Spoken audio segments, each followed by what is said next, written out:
నాటుకోడి కూర.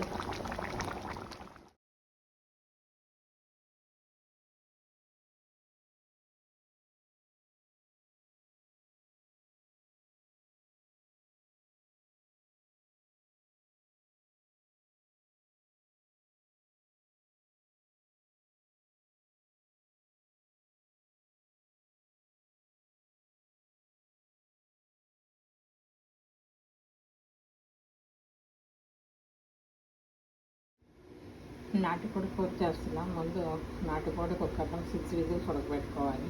తర్వాత ఆనియన్స్ ముక్కలు కోసుకొని ఆయిల్లో బాగా వేగిన తర్వాత అంత ఉప్పు, కారం, పసుపు, గరం మసాలా, కొంచెం టమాటా ముక్కలు, కొంచెం కాజు పేస్ట్, కొంచెం కొబ్బరి పేస్ట్ వేస్తాం. అన్నీ బాగా మగ్గిన తర్వాత ఈ ఉడకబెట్టిన చికెన్ నాటుకోడి కూడా వేసేసి అంతా మగ్గిన తర్వాత వాటర్ పోస్తే అది దగ్గర ఉడికాక నాటుకోడి కూర రెడీ అవుతుంది.